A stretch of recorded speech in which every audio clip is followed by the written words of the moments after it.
恶魔岛，全球3不管的统战者，这里关押着世界各国群凶极恶、权势滔天的罪犯，全是桀骜不驯的枭雄与暴徒，以及那位立于顶端的魔尊。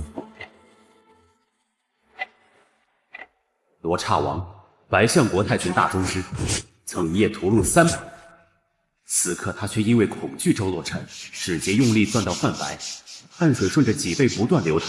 罗刹王忙着呢。魔尊大人，我一定会把厕所打扫得干干净净，保证连空气都是香的。下次别闹事，不然打扫厕所的时间延长1个月。是，小罗刹保证听话，绝不再犯。嗜血魔皇，白屠英国的梦魇，曾屠杀3000全副武装的士兵。在恶魔岛，他唯一的使命就是这片菜园。嗜血魔皇，你想死吗？魔尊大人，你误会了，你听我解释。除草任务多加1个月，明天若让我再看到一根杂草，打断它，丢进粪池。我这就干！周洛尘13岁打通恶魔岛10绝关，不管是杀人如麻的暴徒，还是力大无穷的蛮神，皆无法在他手中撑过1巴掌。父亲、母亲、月儿，当初被老头带到这里，明天便是10年之期。等我们一家很快就能团聚。姬青鸾，你以为把我送到这破岛就能困死我？等老子出去，第一个就办了你！姬青鸾，龙国女战神，此行唯一的遗憾，便是未能亲眼见到那位无人可敌的魔尊大人。龙国战神姬青鸾求见魔尊大人。魔尊有令，任何人不得打扰。交接工作给我，你可以走了。他是死神，一旦脱困将会造成灾难，务必请魔尊亲自压制。蛮神，带着新人去转转，教规矩。蛮神曾一拳打死大象的巨力武者，即便如此，他也仅只能止步于10绝关的第1关。在周洛尘面前，他只是个负责维持秩序的苦力。当初我拿下死神差点重伤，在这里随便一个囚犯就能拿捏他，那位魔尊到底是何等实力？我说过，任何人不得打扰我看海。你在找死吗？周洛尘，难怪找不到你，原来你这种废物是躲在恶魔岛吃软饭。今天既然在这里遇到你，那刚好，我要退婚。你要退婚？我姬青鸾崇拜的是那种镇压万魔万人敬仰的盖世强者，你但凡有魔尊1%的风采，我也不会退婚。你这种弃子，即便躲在这里也是浪费空气。以后去地京找我，我会给你3000万补偿。记住，以后别说认识我。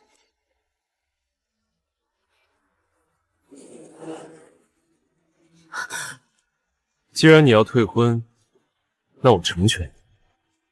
至于3000万，留着给你自己买后悔药吧。狂妄自大，你根本不知道自己错过了什么。今日亲手退婚周洛尘，虽未见魔尊，却已了结心头大患。姬将军，你刚刚去了何处？可有见到什么人？恶魔卫先生放心，我并未擅自前往魔尊住处，只是在海边见到了一个叫周洛尘的男子。他不但见到了魔尊，还是魔尊的未婚妻。重点是他刚刚把魔尊给退婚了。这世界是疯了吗？若无他事，青鸾先行告辞，回国复命。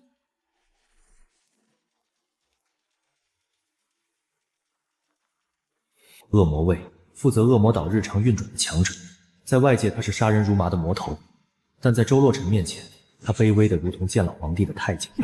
魔尊大人，小的有罪，未曾告诫姬青鸾不得前往海边，害您受退婚之辱，请大人责罚。这是好事，老头子定下的婚事太多，有人主动退婚，正合我意。可他明明崇拜您，却退了您的婚，您为何不告知他身份？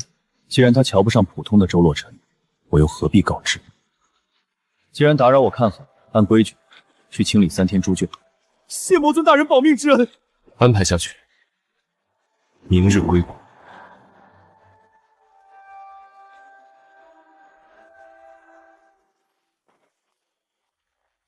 废物！为了躲避退婚，你竟然在这岛上缩了3年！别再纠缠我们将军，再敢往前走一步，我打断你的双腿！叶天赐，闭嘴！周洛尘，我说过会给你补偿，别再纠缠。你敢无视我，找死！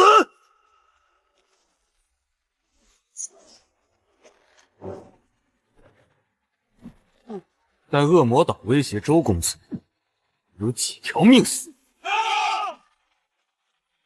恶魔卫，住手！恶魔岛囚犯每一个都是足以引发国际动乱的极度重犯，此刻却为了周洛尘杀气冲天。有意思，来恶魔岛闹事，谁给你们的胆子？今日心情不错，放他们走吧。哼，给龙国一个面子，滚！全岛人为他出头，估计是用周家那点残存的关系买通了恶魔卫，终究还是个平平无奇的废物。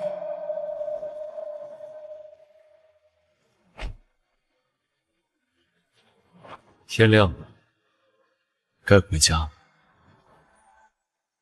这架私人飞机价值高达8亿美金，是白头英国顶级飞机制造商老板为求保命，哭着求周洛尘收下的礼物。恶魔岛上万名曾搅动风云的囚犯悉数到场，此时全部挺直脊梁，如同接受检阅的新兵，目不斜视。魔尊大人到！喂！即便是在外界凶名赫赫的死士，此刻也老老实实的跪在人群末。经过一晚上的调教，他们已深刻意识到，在这座岛上不过是随手可捏死的蝼蚁。今日我回归龙国，你们这群混蛋心里肯定在偷笑。但我走之后，一切规矩照旧，谁若敢违反规定，石觉使会亲自告诉你们该怎么做。恶魔卫，这里交给你，不听话该杀便杀。是。龙国最高决策层4位首长齐聚于此，他们手中掌控着整个龙国的命运，此刻却因一个人的归来而如临大敌。魔尊出岛了，他的飞机会在地京机场降落。恶魔岛关押的那些重犯，放在任何国家都能引发巨大伤亡，却无一人能逃出魔尊的手掌。我们必须以最高规格迎接，绝不能落了他的面子。我建议调遣4境战神和武道协会总会长前去，若惹他不快，导致恶魔岛失控，龙国难以承受。龙国连发10条最高法令：第一，地京国际机场即刻封锁，禁止一切起降；第二，调集10万精锐士兵列阵迎接；第三，4境战神及武道协会总会长龙九华到场候命。龙国官网发布的简短通告，犹如一颗重磅核弹，瞬间引爆了全球互联网，民众议论的声浪几欲掀翻屋顶。与此同时，周边的倭奴、白象等国更是如坐针毡，各国元首彻夜难寐，生怕这史无前例的军力集结是龙国针对他们的雷霆一击。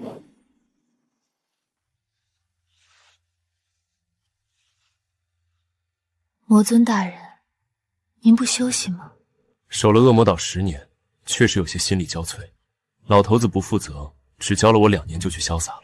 魔尊大人，与家人团聚后，您还会回恶魔岛吗？若无必要，应该不会回去了。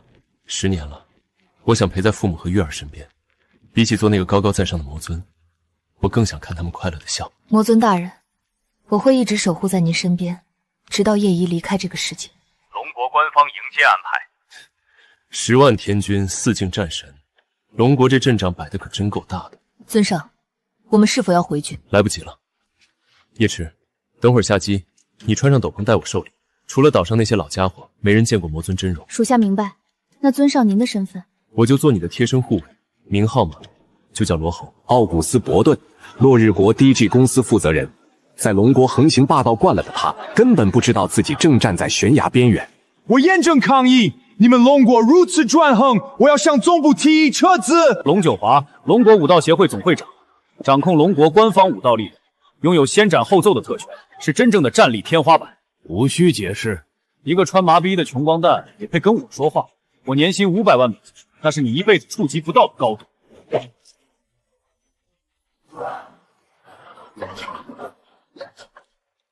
刀锋，下次别这么冲动，抽死这种洋娃子，方老他们还得费口舌去扯皮。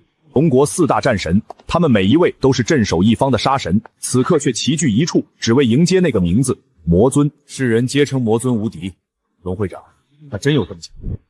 一将军带回的死神被恶魔岛随便一个犯人一招镇压，你们说魔尊有多强？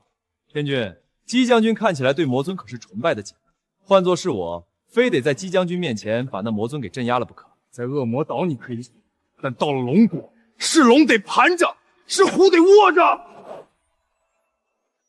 龙国为迎魔尊，调集10万铁军，4大战神悉数到场。这不仅是规格最高的国礼，更是龙国对那位能镇压恶魔岛万魔之主的极度敬畏。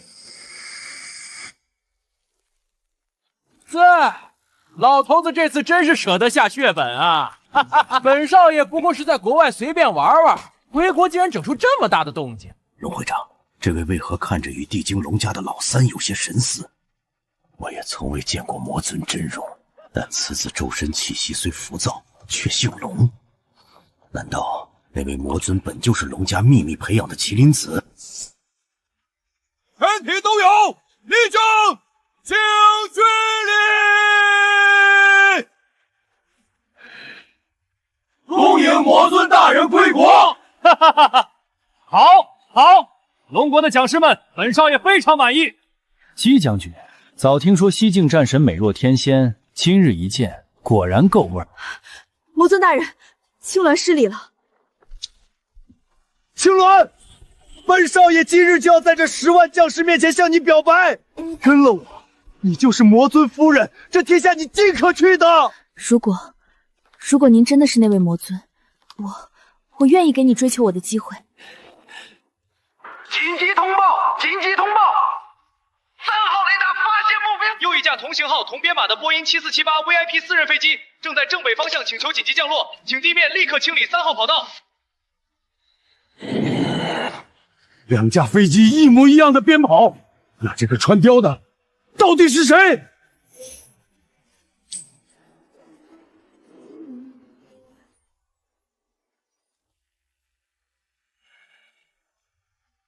我再问你一遍，你真的是恶魔岛那位能镇压万魔的魔尊大人？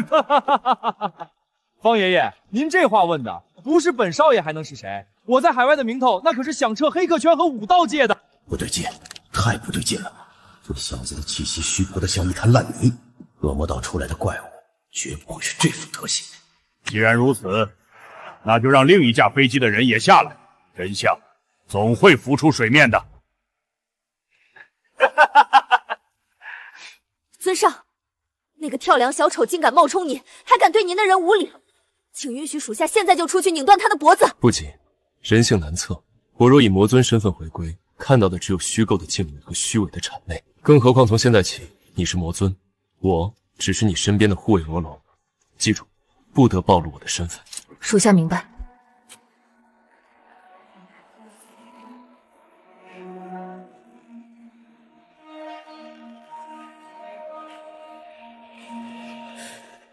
周洛尘，你这个疯子，你怎么会在这架飞机上，还敢穿成这样？我告诉你，那位魔尊大人就在对面。你冒充随从，若是惹恼了他，你这颗脑袋瞬间就保不住了。趁现在没人注意，赶紧给我滚！这眉眼，这神韵，你是周无涯的儿子。方老好记性。方老与周无涯乃是至交好友。10年前周家突遭横祸，周无涯带着幼子消失无踪，方老寻找多年无果，却没想会在这种场合见到其后人。像，太像了。孩子，这些年你受苦了。方爷爷，跟这种周家气势之后说什么？一个躲在国外连家族都保不住的废物，也配出现在本少爷面前？嘿，小子，看在方爷爷的面子上，你现在跪下给本少爷磕3个响头，本少爷或许能让你在这护卫队里多混几天饭吃。你算什么东西，也敢打扰左卫与人交谈？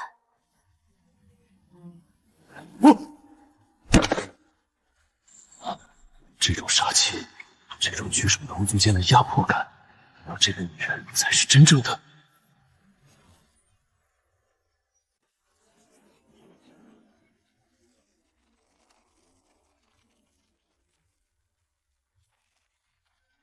你到底是谁？本少爷可是魔尊，你们这些奴才竟敢以下犯上！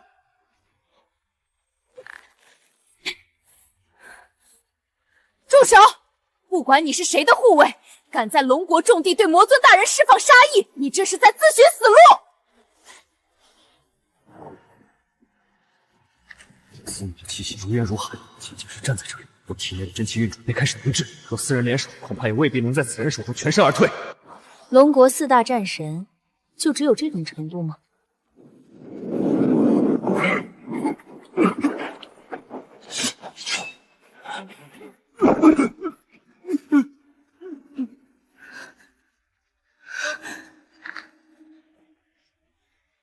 这位女士，请立刻收手！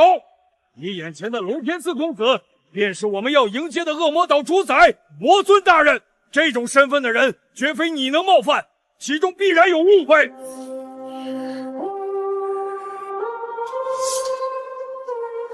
你说他是魔尊，冒充魔尊者，杀无赦。虽然匕首入鞘，但那股浓郁的近乎实质的杀意并未散去，而是如同冰冷的潮汐，直直朝着姬青鸾笼罩而去。仅仅是无形之中的交锋，身为龙国战神的姬青鸾便已彻底落入下风。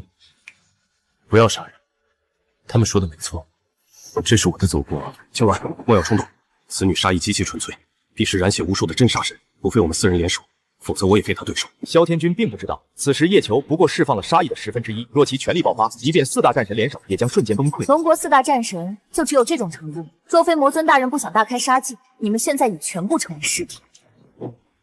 在场众人心中骇然，虽然气势不代表全部实力，但能拥有如此压迫感的，绝对是顶级强者。方老眉头紧锁，面对这个连卫星都无法锁定，甚至曾一剑将白头鹰国航母斩成2半的恶魔岛，他不得不慎重对待每一名成员。姑娘，你说你是魔尊右卫，但我身边这位龙天赐才是我们要迎接的魔尊，你对他毫无敬意，这作何解释？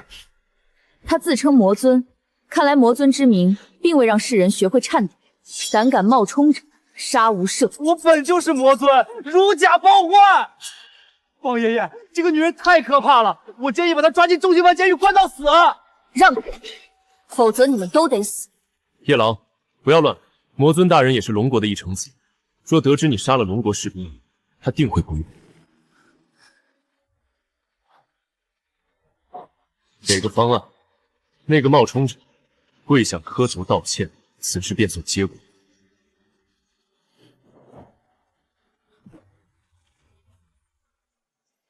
机场坚硬的水泥地面在这一跪之下，直接导致龙天赤的膝盖骨破裂。虽然表面暂时看不见伤痕，但内部的碎裂已不可逆转，淤青正迅速在皮下蔓延。该死！你们真该死！老子是地精龙家3少爷龙天赐，我在海外取得莫大成就，连官方都要跪迎我，你们居然让我下跪！方爷爷，龙会长，你们还愣着干什么？下令弄死他们！我要他们全家陪葬！方老心中疑虑渐深。真正的恶魔岛魔尊管理着全球最平凶极恶的暴徒，威名赫赫，其实力足以让白头鹰国的航母舰队葬身大海。而眼前这个被威压一触即溃的人，真的配得上那个名字吗？小姑娘，请高抬贵手，他毕竟是我龙国人。既然你是魔尊右卫，不知魔尊本人？他胆敢以魔尊自居，亵渎大人，在本岛便是凌迟之罪。我再问你最后一句，你真想杀我们2人？必杀之！但这地精天王老子也救不了你们！好言难劝想死的鬼，杀人者人恒杀之。叶朝，斩吧！好。杀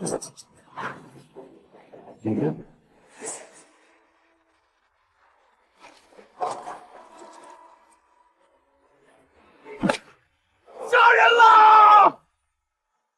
在龙国最高礼节的迎接仪式上，当着10万精锐的面，龙天赐的下场不仅是其自身的终结，更是让龙国官方感到了前所未有的压力。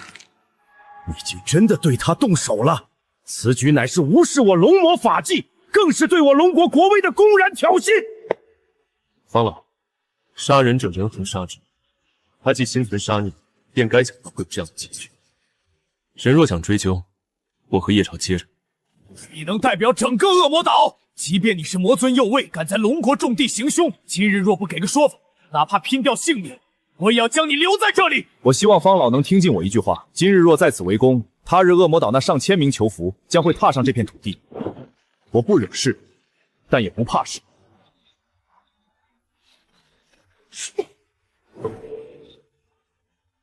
叶阳，我先回家，这里交给你处理，不要再杀人。龙国4大战神齐齐跪倒，这份骄傲在恶魔岛的威压面前被彻底粉碎。方老此时意识到了真相的荒谬，他猛地转过头，凌厉的视线：你们2个给我滚过来！说，龙天赐到底是什么身份？他凭什么敢自称魔尊？龙少他在白头鹰国学的是网络技术，他是个很厉害的黑客。回国前，他在网上以魔尊的名号击败了那边排名第3的黑客，他以为你们迎接的是黑客魔尊，才敢冒认的。一个黑客，我们堂堂战神竟然为了一个冒名顶替的黑客去挑衅那位真正的杀神，荒唐！闹了场天大的乌龙，为了这个蠢货，我差点把整个龙国推进万丈深渊。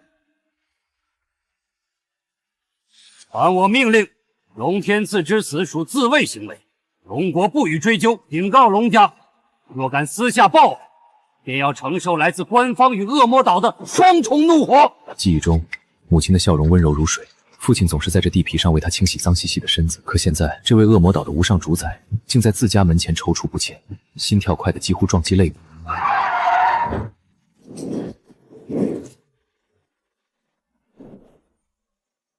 鹤野盘踞此地的地头蛇，在他口中，这每月翻倍的管理费是安居乐业的保障，但在账本上，6万块钱的欠条是买断一个初中女孩一生的卖身契。鹤爷放心，这家人拖了半年，今天再不给钱，就把那小丫头带走卖给房世龙，那边专挑这种水灵嫩货，几十万都不成问题。兄弟们一起来，卯足劲儿！周无阳，周洛尘之父，昔日帝京周家的弃子。哎呀，你们这是做什么？怎么行使大礼？周无阳，你这狗东西想死啊！欠了半年管理费，现在要么给钱，要么拿你女儿抵债。鹤爷，这是我全部家当，存了半个月，要是能找个零就更好了。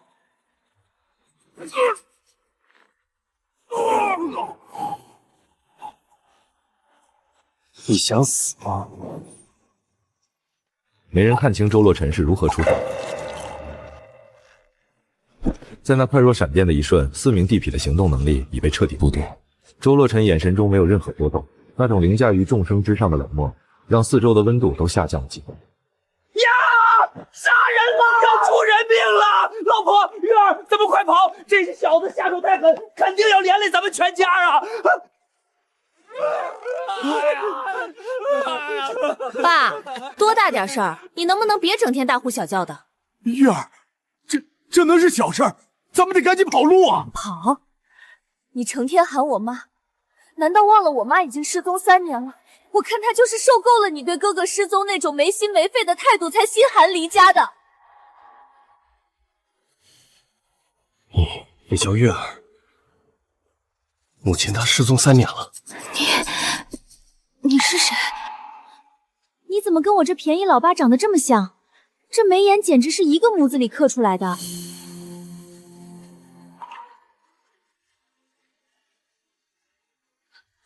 梅花太姬真的是你？你这消失了10年的混蛋哥哥，你还知道回来？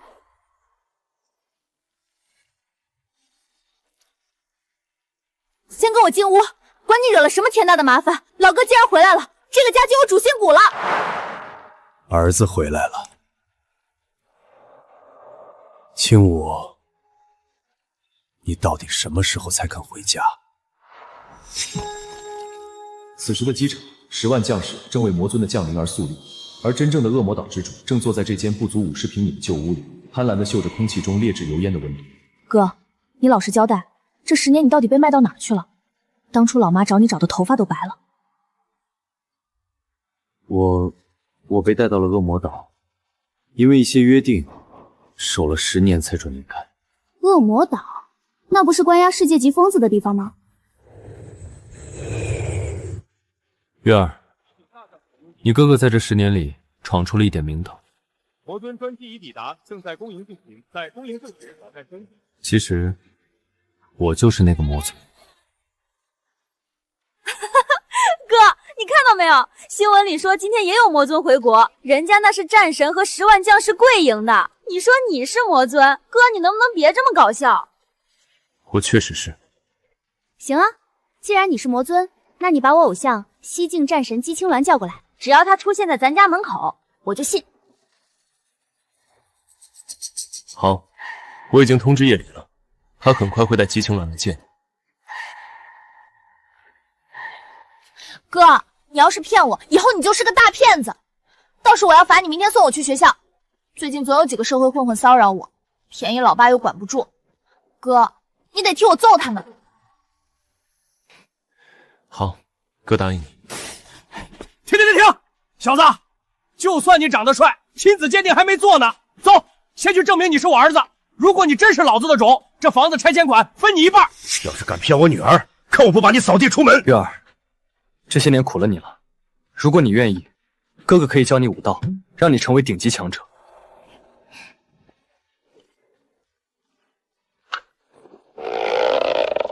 哥，你说的武道是不是就是力气大一点？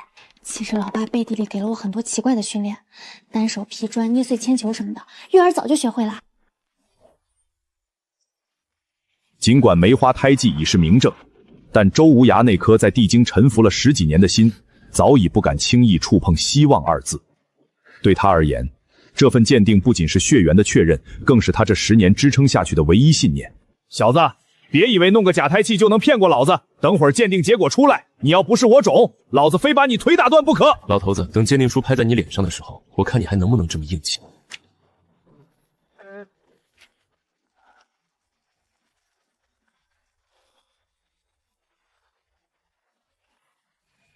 其实，老子早就知道你是我儿子。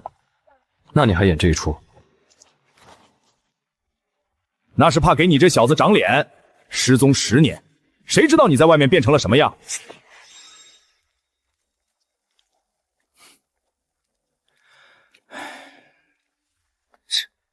哟，这不是咱们周家的废柴六叔吗？怎么带着这2个小野种来医院看病？周学良，你嘴巴放干净点儿！下跪！给我这个少主下跪！我就考虑不把你们从那个破平房里撵出去。是谁出的手？给我杀了他！死废胎，我跟你没完！这些人来自地京各大名门，最赤也是2流家族。他们曾因周无涯的惊世才华而趋之若鹜，如今却因他的落魄而带着利刃归来。各位大小姐光临寒舍，无涯有失远迎，这是要来商量我儿子洛尘的婚期吧？周无涯，收起你那副令人作呕的嘴脸。我们得知你那个废物儿子回来了，所以特地来解决那段本不该存在的错误。上官家族退婚，我上官瑶绝不嫁给一个下等人。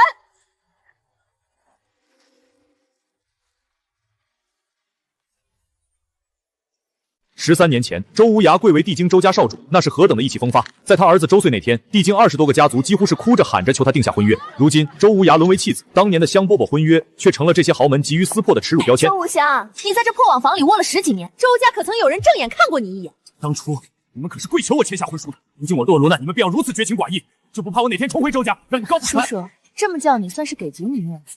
你那个废物儿子是什么高度，我们又是什么高度？自从你被周家抛弃，我们就注定属于不同层次。记住，你们是下等人，而我们是上等人。周无涯，你这脸皮真是坚韧如防弹衣。婚书就在这儿，我当着你的面撕毁，你又能拿我怎么样？10年守党，周洛尘从未受过如此羞辱。先有姬青鸾，后有这20众大小姐，堂堂魔尊被冠以下等人之名。你一直不表态，难不成还真想嫁给这个周家弃子的废物儿子？那样你们慕容家可就成了地京最大的笑话了。13年前，货车钢筋穿透了我的锁骨，是那个小男孩抱起我，在医院守着我直到手术结束，怎么都不肯松手。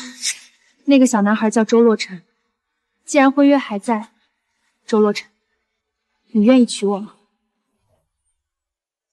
我现在一无所有，甚至会为慕容家招祸，你为何还要嫁？今生已许君，清非君不嫁。好，我娶你。一个废物的儿子配上一个体弱多病的病秧子。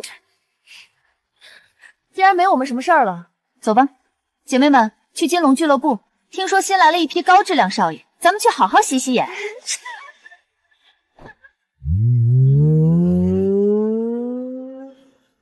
如我周洛尘者，从来不会平安无事。既然你们想要玩，本尊回归龙国后的第一局，就陪你们玩到底。洛尘，你一直在盯着赶快上官瑶他们看，是不是觉得很可惜？毕竟他们本来全部都要嫁给你，如果你心存遗憾，要我帮你吗？帮我？我这些年为了活下去，吃了太多的药，久病成医。我对于很多药物的药性都了如指掌。如果你愿意，我可以帮你给他们下药，生米煮成熟饭。到时候洛尘你就可以有很多老婆，即便哪天我不在了照顾你，这样我就放心了。未来嫂子，你这就想错了。刚刚上官瑶那帮人的嘴脸，你也亲眼看到了，他们那样的女人可没资格当我的嫂子。别说是生米煮成熟饭，就算是生米熬成了稀饭，我哥也绝对不喝。洛尘，如果明天之后我真的不在了，你一定要找个温婉的女孩陪着你。我既然已经答应娶你，你的命阎王就收不走，你的病由我来治。洛尘，能再次见到你，已经是我今生最大的幸福了。你刚才说能治好我的话，无需用这样的言语来安慰我。这是为你准备的手机，里面存了我唯一的号码。明天，龙国中医界的叶老神医会亲自为我诊治。如果连叶老神医都无能为力，那就说明雪儿命该如此。明天过后，若我还活着，我们一起商量结婚的事。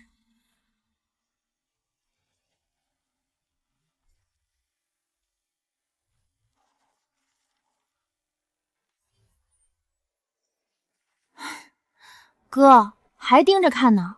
虽然这个嫂子确实没话说，可她的身体就像是风里的烛火，随时都会熄灭。明天那个叶老神医真的能行吗？放心，哥不会让他出任何意外。叶老，若他能治，算他有些本事；若他治不好，我周洛尘便要在这地京上演一出真正的逆天夺命。洛尘，你必须穿的精神点儿，买我宝贝女儿必须穿最好的，这个、那个，还有那双限量版高跟鞋，全部打包。给你的拼夕夕限量定制款，仿某国际大牌。虽然这 logo 的方向印反了，但这种细节谁会盯着你看？周无涯，你老实交代，我到底是不是你当年充话费送的，还是说我其实是你在哪家医院垃圾桶里捡回来赠品？哥，我也忍不下去了。爸，你怎么能区别对待到这种地步？我宣布，我现在跟哥站在一条线上，我们正式叛变了。这破衣服谁爱穿谁穿。哥，我们走。傻儿子，这叫儿子穷养，女儿富养。你这一身魔尊气概，哪怕是披个麻袋去，也是全场焦点，何必浪费那几十万的冤枉钱？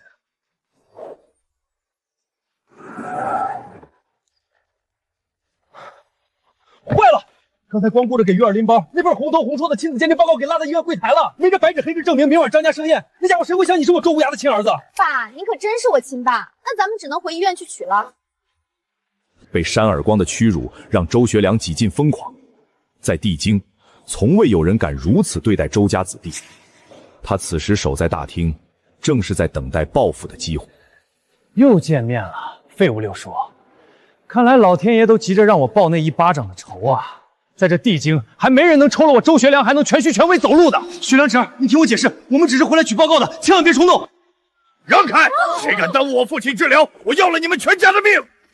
张三爷，路我让了，但我这废物六伯一家可存心挡着您的救命道呢。帝京张家6大一流家族之一，老太爷张定乾乃是开国元勋。在周洛尘眼中，老人的死因并非单纯疾病，而是由于体内残留弹片数十年，引发了致命的器官感染与大面积衰竭。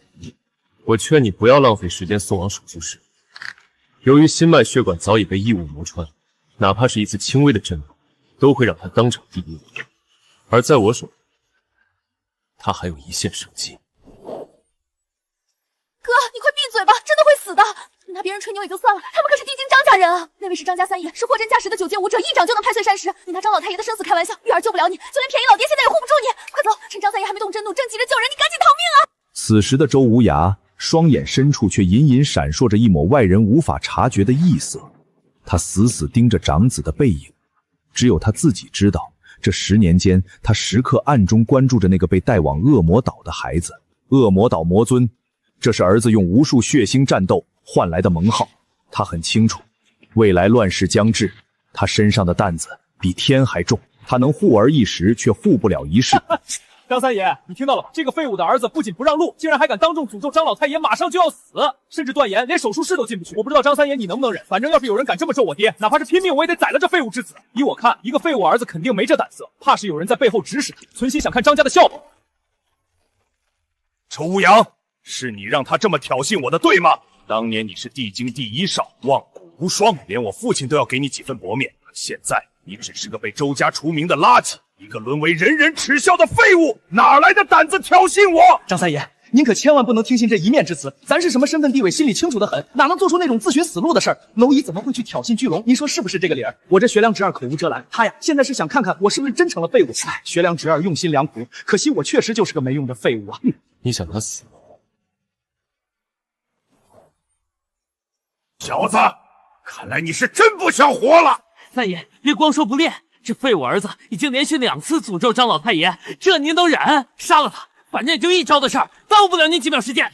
3秒之内，张老太爷会全身抽搐；10秒之内，他会双眼泛白，口出血沫；3分钟不到，他便会去阎王爷那里报道。言尽于此，好自为之。哪儿来的孽障？敢拿我父亲的命咒骂！要你这条狗命陪葬！死吧！废物就该有废物的死法！快躲开3、2，这怎么可能？三爷，快住手！不要再管那小子了，老太爷发作了，全中了。他说的一点都没错。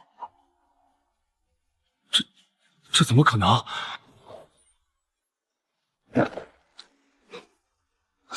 三爷，你疯了吗？你堂堂9届武者，竟然跪一个周家的妻子，他这种垃圾，这种废物，也配让你下跪？杀了他呀！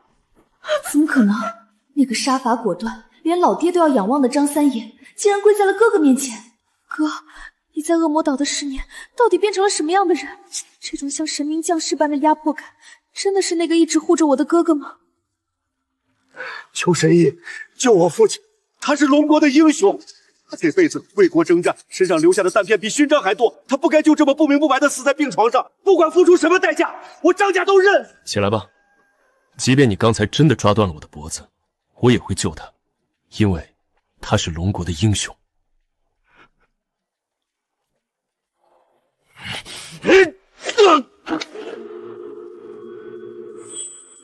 住手！老太爷身份尊贵，你一个连行医资格证都没有的无名小徒，要是扎坏了，导致老太爷当场毙命，这个责任谁来负？是算我们医院的责任，还是算你这个来历不明的小子的？你真当在网络上看了几部短剧，就觉得自己成了神医，能治病救人了？既然你这么厉害，口口声声自称专业，那你倒是说说，接下来的10秒内，张老太爷会出现什么身体反应？你要是说对了，老太爷的问题由你医治，我绝不插手。没有金刚钻，别揽瓷器活。既然你没那个能耐，就在一旁看着，也许还能让你这双凡胎肉眼学到点东西。三爷，您看这小子在这乱搞，万一……周少，谁敢在此刻干扰救人，哪怕你是周家嫡系，我张三也定叫你血溅当场。陈儿这针法竟然不是简单的治疗。张老太爷体内的弹片由于材质特殊，早已引发炎症，且时刻在由于血液循环而磨损心脉。陈儿此时是在将体内灵力灌注针尖，一是为了消炎，二是为了用灵力包裹弹片将其强行带出。这种霸道的手段，简直是在和阎王爷面对面抢人。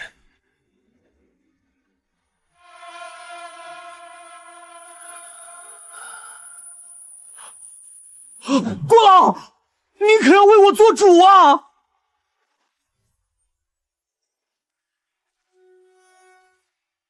郭老，你看这不知从哪蹦出来的疯子，竟然在大厅里私自给张老太爷扎了几10根针。要是害死了张老太爷，咱们医院名声全毁了啊！请您赶紧让他滚出去！胡闹！立刻停手！你难道不知道你这样是在杀人不成？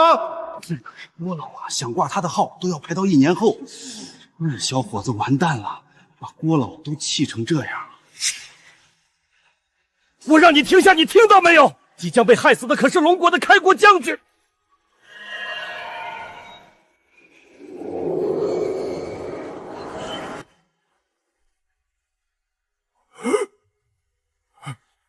这不可能，这是失传1000年的造化36针。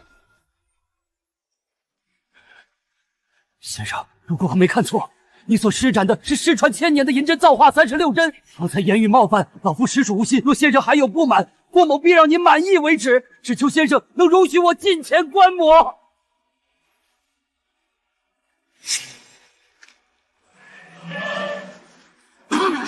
吐血了！我就说这小子不行，他是在故意杀害开国将军，其罪当诛。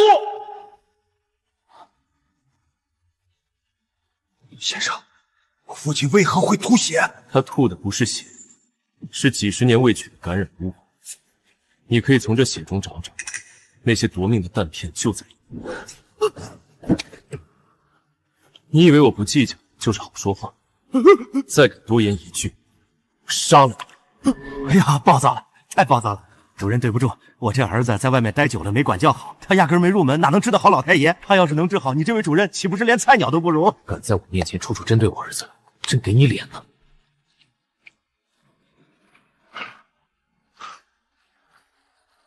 看来阎王爷不肯收我，不知是哪位神医救回老夫，当重礼相谢。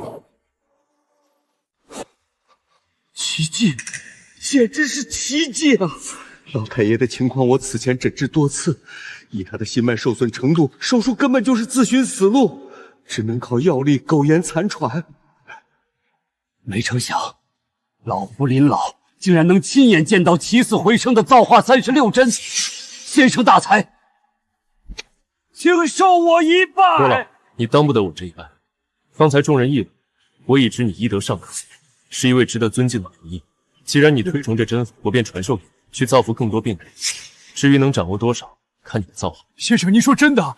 中医世家规矩森严，郭某虽出自中医世家，但也知此法逆天。老师在上，请受弟子一拜。我说过，只是传你针法，并未想收你。这是你的机缘，若再纠缠，这造化便会离你而去。太像了，和年轻时的无涯简直是一个模子里刻出来的，甚至比那小子还要俊俏几分。刚才那阵仗，我这身毛病真是你治好的。张老为国戍边，落下一身旧疾，小子有力出力，是小子的荣幸。大病初愈，按此方调养，短则1周，长则半月，你的身体素质便能恢复至中年状态。什么中年体质？小伙子，你到底叫什么名字？你口中的无涯就是我父亲，我叫周洛尘。既然张老恢复了，陈二，传了针法我们就回家，老爸亲自下厨，给你做你最爱吃的爆炒苦瓜。你真是我亲爹，连我从来不吃苦瓜都不知道。我觉得鉴定报告有问题，由于你这记性，咱俩可能是兄弟而非父子。哥，别为难便宜老爹了，月儿记得清楚，你最爱的是红烧排骨。拿去研究，不懂再找我。救命之恩必须表示。今晚7点，张府设宴，我要让全地京的名门看看什么叫虎父无犬子。哪怕无涯跌落神坛，他周家后继有人。洛尘，务必赏光。张老放心，今晚一定准时带着逆子登门。到了，这就是咱地京打败上流精英的圣地。老爹，我们怎么又来买衣服了？你懂什么？现在要去感谢宴，不得更穿的人模狗样一点？儿子得穷养，这件50块，穿着保准向名门阔少。老爹，你这区别对待是不是太明目张胆了？哥，我看出来了，老爹那是怕你抢了他风头，以后你去哪儿我都跟着你，咱不带他。想娶慕容家的小姑娘，彩礼得攒，老爹这是在给你攒老婆本儿。站住！这里是张府晚宴，闲杂人等滚开！老爹，人家不让进。坐稳了，今日让你见识一下什么叫做秋名山车迟。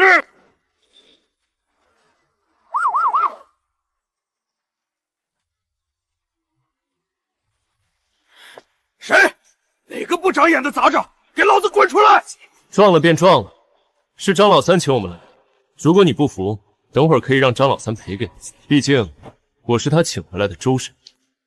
哈哈哈！你说你是周神医，你瞧瞧你这穷酸样，浑身上下加起来有200块。在这地京，想进张府门的神医，哪个不是名动一方、前呼后拥？你这种开着报废面包车的乡下瘪三儿，也配给张老太爷看病？这群下人方才被周洛尘那份泰然自若的气场震慑，此时被虎爷一点破，这种被戏弄的羞恼瞬间转化为了某种嗜血的残忍。在他们眼中，蹂躏一个冒充神医的穷鬼是今晚晚宴前最好的消遣。虎爷，别跟这骗子废话，撞了您的车还敢在这儿招摇撞骗，哥儿几个这就把他打到半死，再按老规矩用尿淹死他。住手！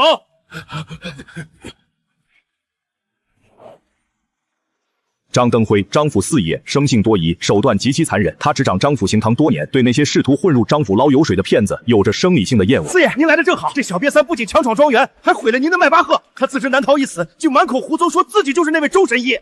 你是周洛尘，今晚张府的主客。不是，既然这府门难进，看来张三爷的诚意不过如此。四爷，您看他那身衣服，连个标签都没有，分明是地摊上的次品。真正的神医哪个不是富可敌国？这分明是想混进来骗赏钱的亡命徒。我这人向来喜欢对赌，如果你真是神医，这胖子任你赌。跪币磕死谢罪也无妨。但如果你是假冒的，我那鳄鱼池里的小宝贝们可是好几天没尝过鲜活的人肉。鄙人周无涯，谁敢动我儿子，不如先问问我这把老骨答应不答应？你们大可叫我一声周爷。若非我开口让犬子失真，现在的张府该准备的不是晚宴，而是老太爷的头七。曾几何时，周无涯是帝京唯一的要日，光芒万丈。在他面前，其他所谓的天才皆是暗淡无光的星辰。张登辉当年费尽心机想当个随行的跟班，却因身份卑微，连入周无涯法眼的资格都没有。我道是谁？原来是曾经帝京公认的第一天才周无涯。如果你我是你，落到如今这种废人的地步，早就选择结束这悲惨的一生，绝不厚颜无耻的活在世上，除非是那种极度不要脸的家伙。不应该啊，我压根不认识你，你为何像个恶毒妇人般咒我？若尘，你说他是不是认错人了？难道我当年无意间拒绝过他的老婆，导致这人怨念至今？还是说他老婆背着他把我想象成出轨对象了？如果是这样，我也很无奈啊。这种无视远比任何羞辱都要阴狠。张登辉最无法接受的，并非恶意的嘲弄，而是周无涯那份真诚的不认识。他将对方视为倾尽一生也要跨越的宿命仇敌，而在对方的记忆长河里，他竟从未留下过半分残影。周无涯，我要杀了你！张家人脑子有病，你救了老太爷，他们居然想杀你亲老的，剩下的交给你了，保护好你爹。你想杀我这不靠谱的老婆？他虽然不靠谱，但也不是什么人都能欺辱。跪下向他磕头道歉，我可免你一死。四爷，这小子在张府威胁您，如果不干掉他，张家的脸面就丢尽了。小虎，下手干净利索点，他是那个超级废物的儿子，绝不可能是神医。宗师境强者可做到真气外放，凝聚于拳脚，足以开山裂石，加持于武器，可削铁如泥。在虎爷看来，面对一个20出头的年轻人，这便是降维打击。小瘪三儿，四爷发话了，刚才你撞我车，还对我出言不逊，现在该付出代价了。你就不怕我真是救了你父亲的周神？说让他知道你这样对待救命恩人，他会如何处理你？我父亲的病，名医圣手皆无策，你一个乳臭未干的小子也配是神医？张虎，直接杀了！住手！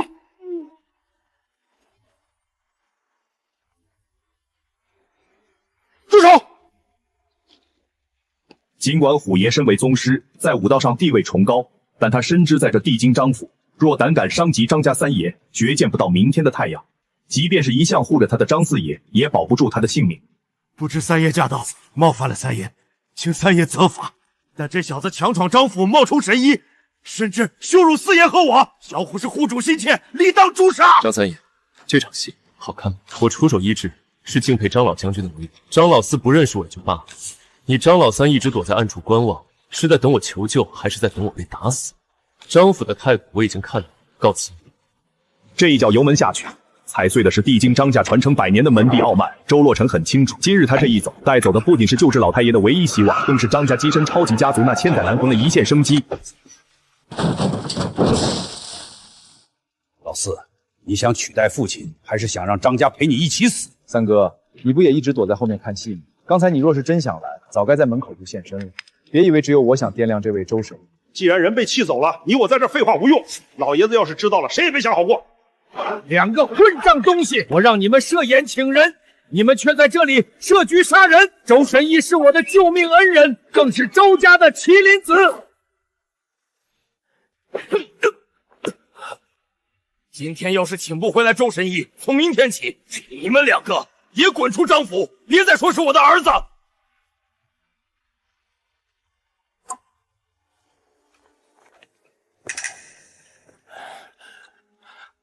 大哥，你回来了。成事不足，败事有余。哼，父亲的脾气你们最清楚，这次你们是真的踢到铁板了。父亲，仅仅是一个医术高明的少年，至于让您如此大动干戈，甚至不惜重惩3弟和4弟吗？宏伟，你只看到了他的医术，却没看到他身后的那个名字。他叫周若尘，是周无涯唯一的嫡子。当初无涯一人一剑走出北境，横推万里疆域，那是何等的绝代风华！这是一场关乎张家国运的豪赌。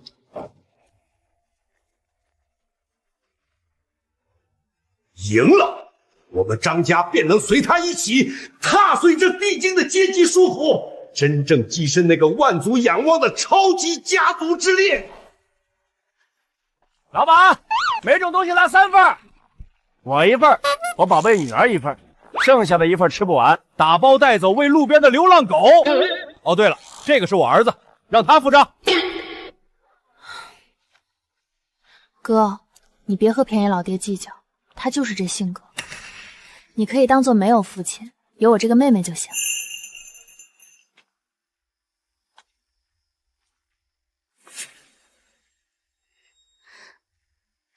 大哥哥，可以买1朵玫瑰花吗？一边去！这里没人买你的花。难道你没看见这大哥哥没女朋友，总不能买去上坟吧？混蛋！哎，再纠缠我儿子，信不信我抽你这小叫花子？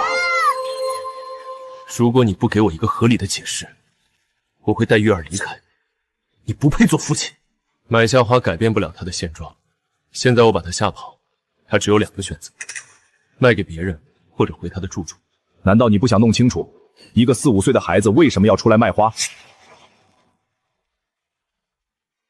这个世界并非眼见那般美好。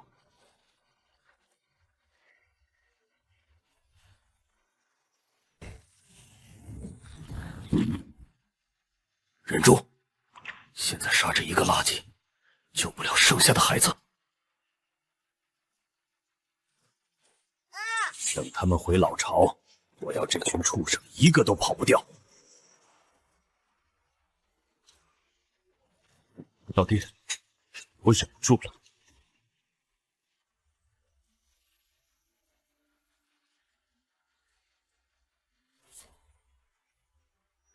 我恶魔岛魔尊，今赐予尔等凌迟之刑。哪来的混蛋，敢杀我兄弟？不到宗师又如何？在这帝京，还没人能应过老子的子弹！开火，把他打成筛子！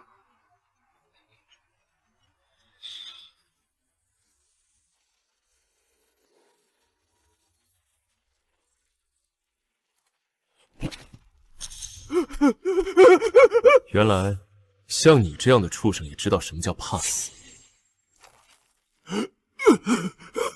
但很抱歉，今日你必须死。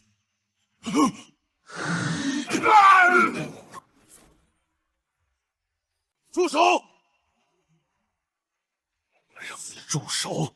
你充耳不闻吗？我本惜才，但这八爷是我贺家养的狗，在龙国打狗还得看主人。贺家的狗不是你这种身份不明的杂碎能动的。贺家，原来这丧心病狂、靠残害幼童攫取利益的人贩头，背后竟是你们贺家在弄仇。今日你出来，我也要向贺家灭门。既然你极致尽忠，我就先送你归西，再拆了你那吃人的贺府。20出头的年纪，仗着学了点偏门武道，就敢口出狂言，在贺家五阶武者面前，你连跪地求饶的机会都不会有。你笑我，笑我，送你上路。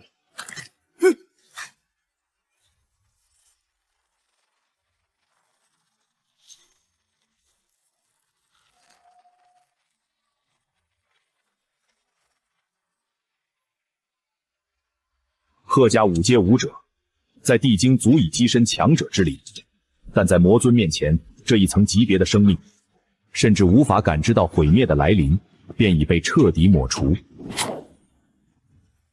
科尔老爹，带月儿去地牢解救那些孩子，我得去帝京贺家一趟。这种丧尽天良的毒瘤若不拔除，龙国的土地永远不得清净。洛尘，动了贺家会牵一发而动全身，你会成为帝京众多权贵的眼中钉，他们会利用媒体引导舆论，把你塑造成一个嗜杀成性的魔头，没有人会感激你，你甚至会被不明真相的民众唾弃。即便如此，你还要去吗？我去杀人，并非为了受人感激，有些事总得有人去做，为民除害，为龙国治病，这就是我此行的目的。若是实力不敌，又当如何？世间我无敌，哪来的不敌？贺云豹，前朝皇亲后裔，在这灵气复苏的武道时代，不仅赋予了他绝对的权势，更赐予了他长达180载的寿元。即便已至100岁，他的身体机能却正处于生命最狂暴的巅峰期。这100岁寿辰之后，怕是9阶之境也指日可待。帝君贺家有老爷子这根定海神针，必能永世长青。诸位入座。今日贺某100岁，各位赏脸前来便是贺家的朋友。日后贺家在这地京开辟新领域，少不了各位的一份红利。在地京这片纸醉金迷的土地下，贺家构筑了一处真正的人间炼狱。那些被明码标价的脏器，在这些衣冠楚楚的精英眼里，从来不是鲜活的生命，而是一串串闪烁着金光的利润数字。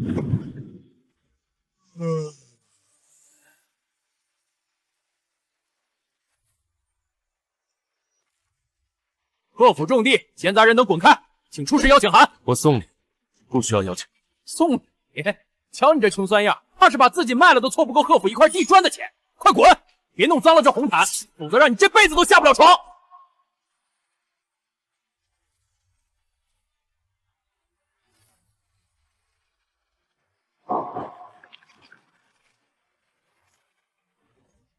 既然是100岁寿辰，寻常礼乐怕是压不住这份喜气。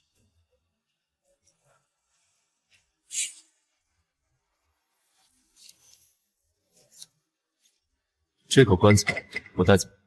后生，这楠木棺重逾千斤，你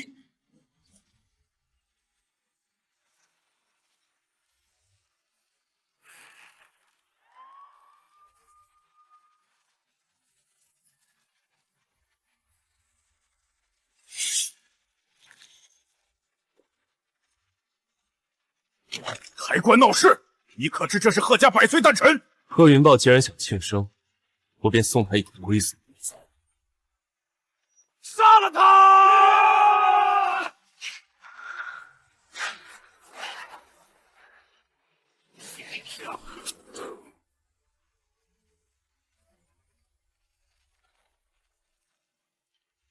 那些在黑暗工厂里被残害的孩子，他们甚至连一口薄木板都没有。这具金丝楠木棺，是你贺家应得的体面。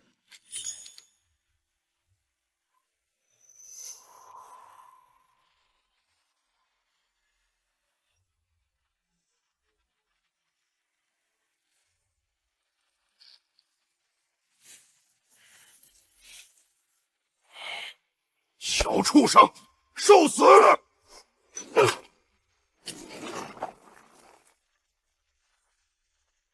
地京秦家赠雪如意一对，林家赠100年灵芝一盒。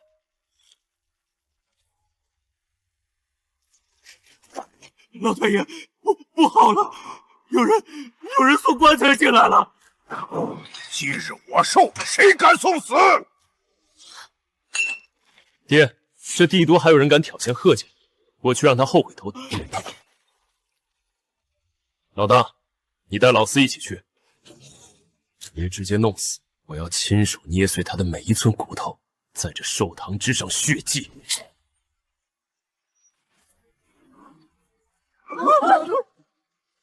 今日定要将你全家老小悉数抓来，当着你的面一寸寸剁碎，丢去喂狗。若不屠你满门，我贺云豹誓不为人。在我眼里，你本就不是人，甚至连畜生。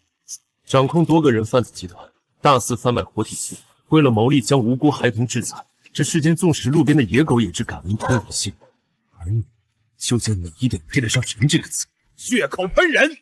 我贺家满门忠烈，在龙国推翻旧制时立下过赫赫战功。领袖常教导我们要以民为本，岂容你这满身妖气的小畜生在此污蔑！老大、老四，还愣着做什么？废了他4肢，要亲手割掉这混蛋的舌头！不愧是曾在军中受过铁血洗礼的贺司令，这份狠辣的气势，同境界中怕是少有对手。贺老太爷这几个字，果真是人中之龙。这武道时代，道理从来都长在拳头上。不管这青年说的是真是假，只要贺家拳头够硬，那便是正义。一个7阶巅峰，一个6阶中期，这样的垃圾若是在恶魔岛上，连充当蝼蚁的资格都没有。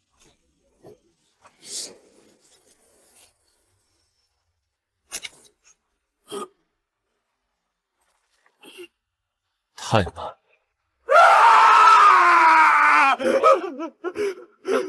爹，别伤心，这辈子玩过上千女人，享尽了富贵，值了。只是那小子太强，我要轻敌。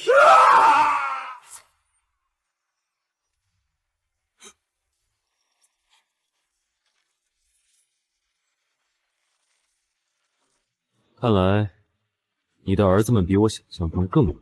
贺府的繁荣是建立在无数家庭的破碎与鲜血之上。既然我知道，这世间便容不得你这个污物。田大人等，立刻滚出贺府！10分钟后，反制流程，皆视为与贺家同流合污，杀无赦。快逃！杀人不眨眼的魔头啊！混账！今日谁敢走出这道门，便是我贺家的死敌！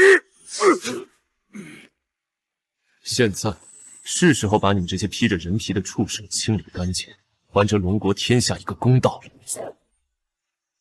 一场跨越100年的富贵幻梦，在这一刻被彻底撕碎。贺云豹曾以为自己是这地京棋局的执剑人，却未曾料到，这场为自己筹办的100岁寿诞，最终竟成了亲手埋葬子孙的议台。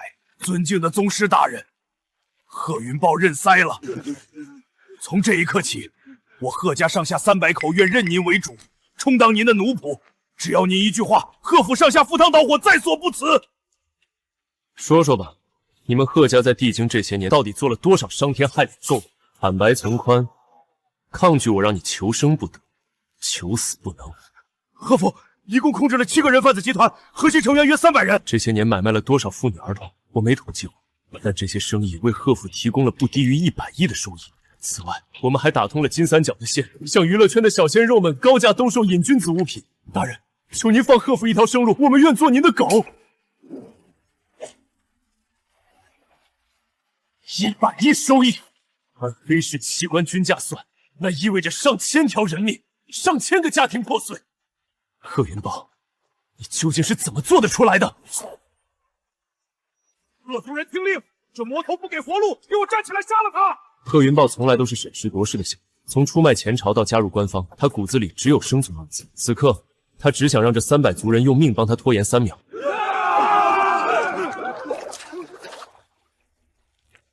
无辜，你们享用着那些孩子的血肉前世，可曾想过无辜？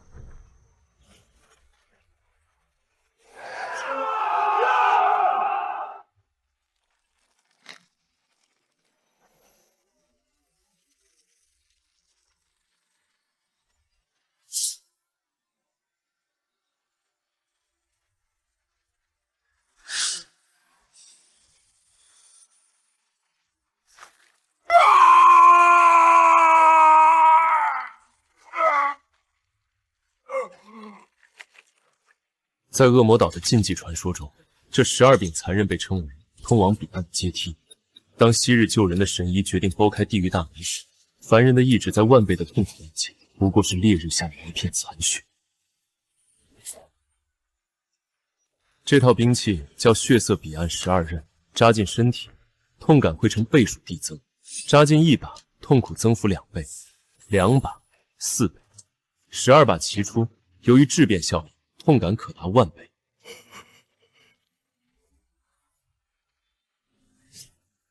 这种医术本是用来起死回生的神技，但在周洛尘手中，却是为了强行锁住贺云豹的意识，让他无法昏厥。你背后那个照顾你的大人物到底是谁？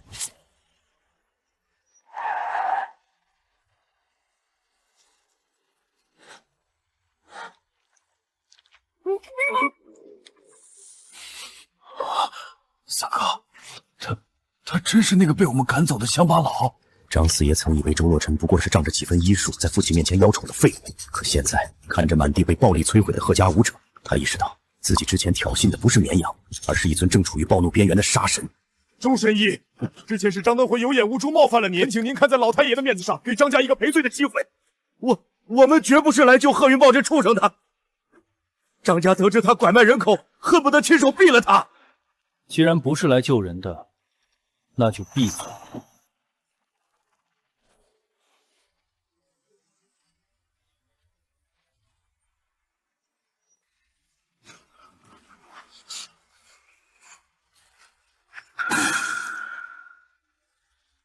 贺云豹泄露主家身份，全族上下不仅要死，更会永世背负骂名。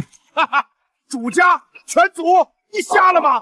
我贺家几百口全被灭了，现在你拿全族威胁我，我连自杀都做不到，我求的就是一个痛快。周神医，这个藏头露尾的宗师中期，交给我来清理。这种畜生没资格脏了您的手。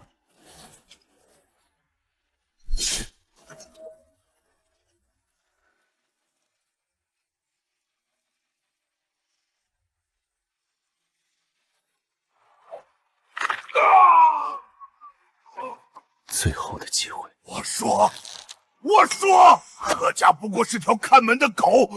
我们搜集的所有器官和人口，全部统筹流向了地京一流家族之手——唐家。地京唐家6大一流家族之巅，老家主唐辛乃是传闻中踏入武器朝元之境的绝世强者，其势力深扎生正2界，比之张族还要强上数分。家既然是地京第一家族，那这口金丝楠木棺材给他们送去，倒也正合适。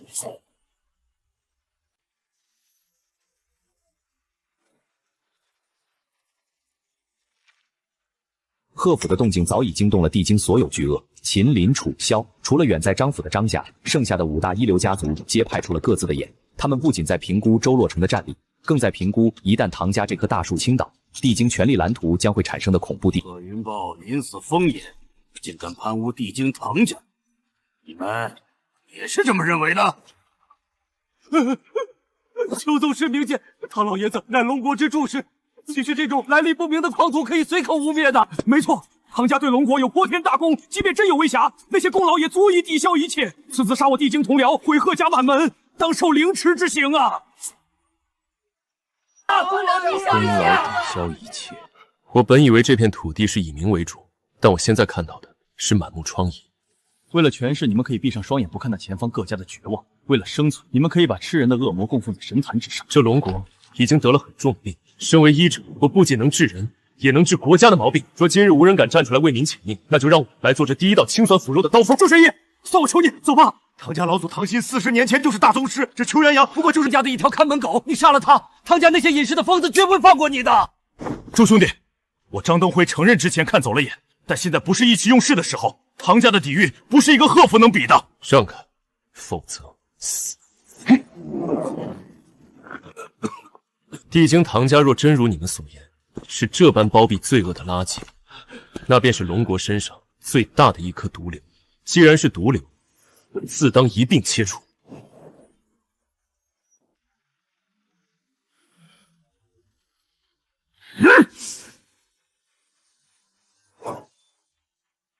不知天高地厚的小畜生！今日我就替唐家收了你这逆贼！邱元阳赖以成名的绝技灵蛇必杀，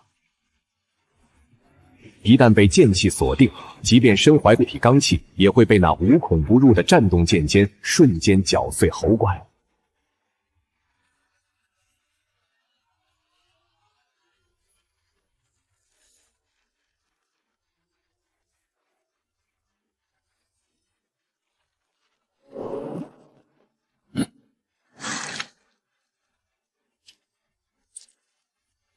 这就是你的杀招。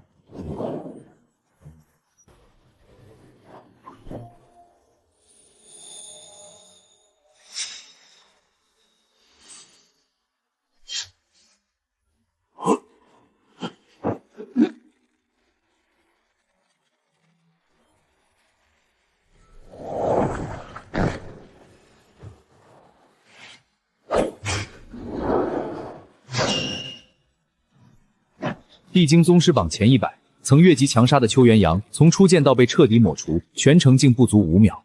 在这一刻，生与死的界限被那2根白皙的手指轻轻抹除。在魔尊面前，所谓的宗师之躯与路边草木灰烬并无2异。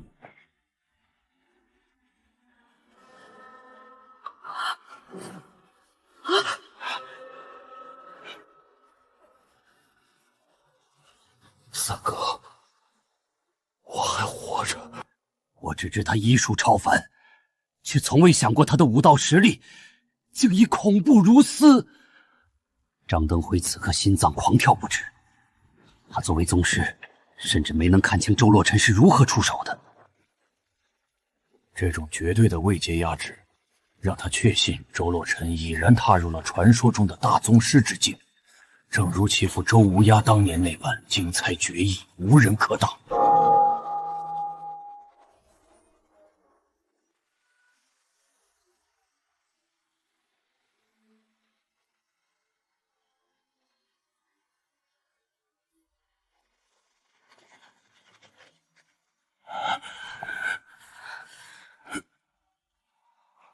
虽然这一夜贺府被清算，但周洛尘清楚，更大的毒瘤是背后的唐家。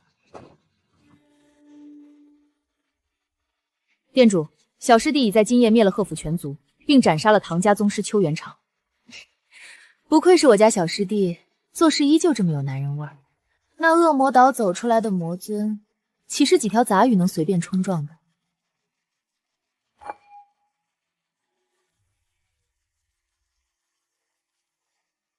贺家贩卖人口这种事，为何暗影殿没有提前清理？你们是嫌我小师弟平时不够累吗？传令下去，派人往地京堂族送一张阎王帖。阎王帖，暗影殿索命之信，帖落之处，3日之内无人生还。无论是一方豪强，还是传世门阀。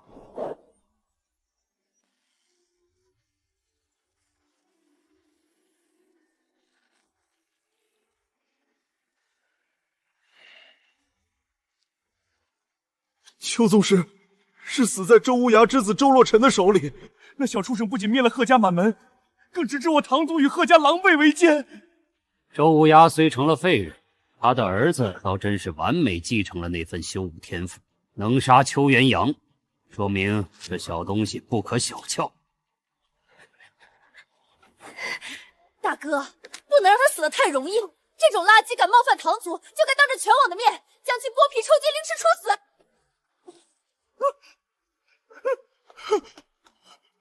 家主，不好了，天上飞下来了这张帖子。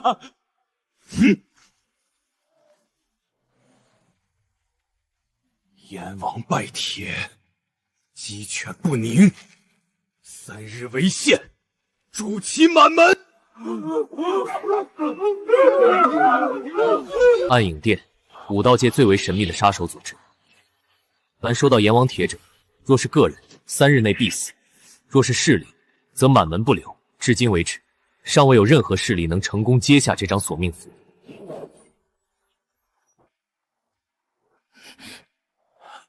父亲，堂族遭逢大难，暗影殿送来了阎王帖，大哥，请您出关主事。每一位巅峰大宗师的封神路，都是由敌人的枯骨铺筑。唐申屠周身弥漫的不是岁月的迟暮，而是被压抑了数千个日夜的嗜血锋芒。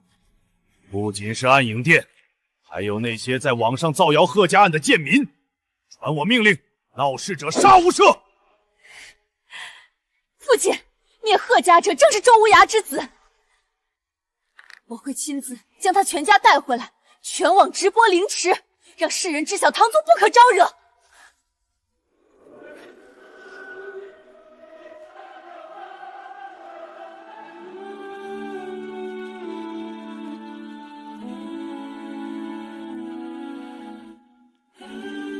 在魔尊的感知里，方圆千里的一草一木皆在掌控，但他没有回头，甚至收敛了周身那足以震碎玻璃的魔气，因为这抹熟悉的冷冽香气是他这7年来唯一在噩梦中能抓到的浮木。怎么，在恶魔岛杀人杀惯了，连回头看一眼师姐的胆量都没了？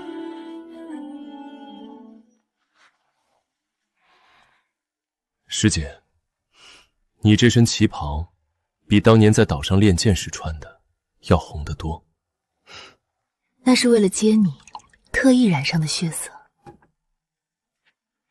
你说当初是谁在老头子面前发誓，说下山第一件事就是来地京找我？结果呢？贺家那几条杂局，就让你忘了家门往哪开了。师姐，你再用力一点，暗影殿的店主恐怕就要由于呼吸困难死在自己人的怀里了。死就死了，大不了我陪你一起埋进那口黑棺里。周洛尘，你给我记住了，在外面你是杀伐果断的魔尊，但在我这儿，你永远是那个为了抢一朵木雕玫瑰被我按在雪地上打哭的小师弟。唐家如果不给这世间一个交代，我便让整个地京为你染红。师姐，这朵玫瑰，我这次不抢，我送你。一个废物之子，也敢给堂族找麻烦，今日我就让你这案板上的鱼肉彻底断气！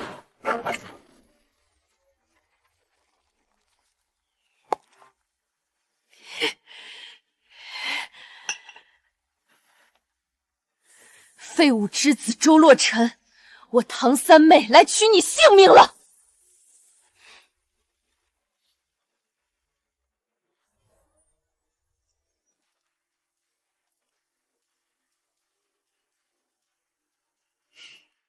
唐三姨，我与周洛尘虽已退婚，但我欠他一命。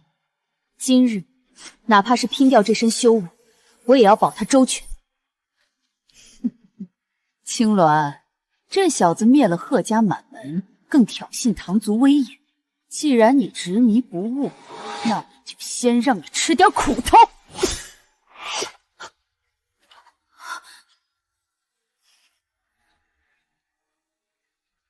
姬青鸾，回你的房间去。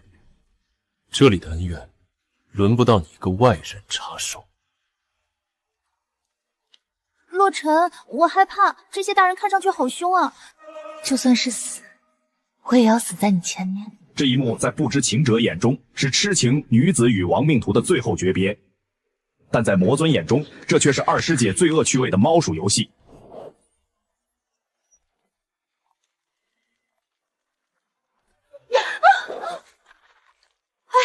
真对不起中年大妈，你没伤着吧？我认识一个特别厉害的兽医，你要不要去看看？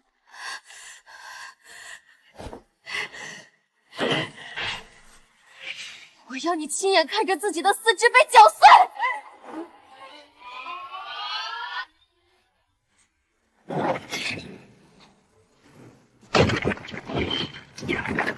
大宗师中期的唐三，甚至没能看清那一脚的诡计，在暗影店主面前，所谓的顶级豪门高手，脆弱的如同腐朽的枯木。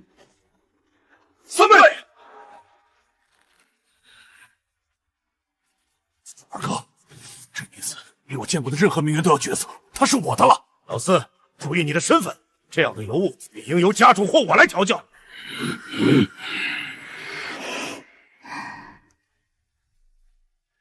二师姐，看来唐家的垃圾比贺家还要多一点。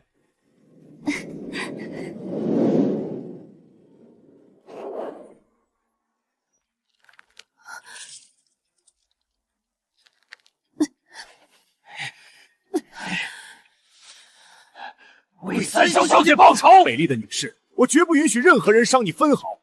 只要你愿意做我的女人，你便是这唐家的嫂子，过往种种皆是误会。你那几十个亲妾，难道还填不满你的胃口？这位姑娘清纯脱俗，理应由我带回偏院。弱水三千，我只娶她这一瓢。洛尘，有人要抢你的未婚妻，你难道要眼睁睁看着吗？能不能打爆他们的狗头？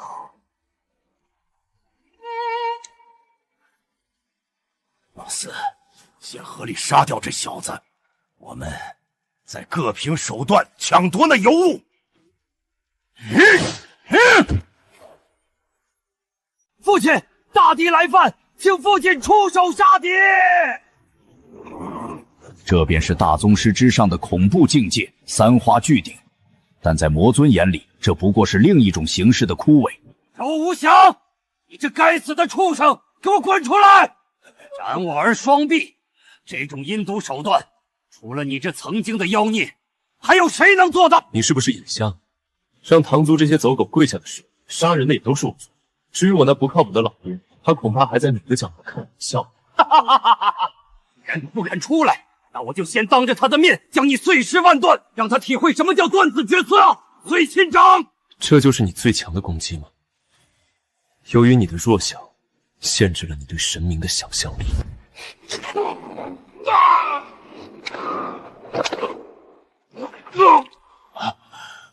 蝼蚁又岂会知晓神明的强大？今日唐家三花聚顶也好，武器朝元也罢，我若要是阎王也留不住。围杀这个小畜生，我要他死！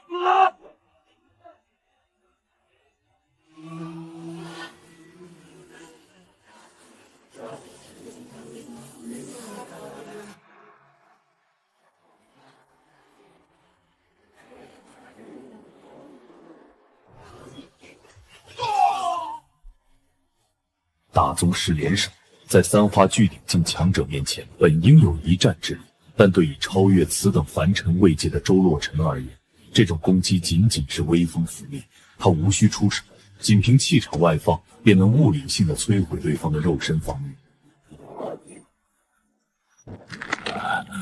这实力怕是比同时期的乌鸦哥还要恐怖，一指破碎心掌，一步震退5位长老，这太梦幻了。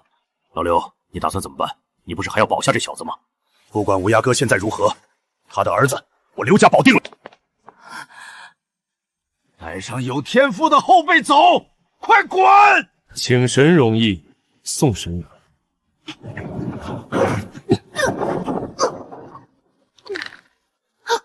你之前那种要全网虐杀我的高傲去哪儿了？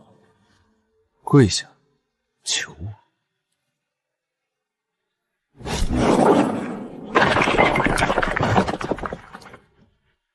我是在命令你。放过他，我领死。谁家孩子长成这样？这孩子都快60了吧？真是笑死人了。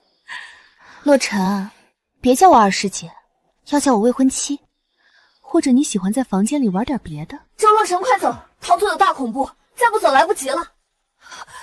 你这么厉害！我就是在等那个老家伙。今日堂族不灭，我不会走。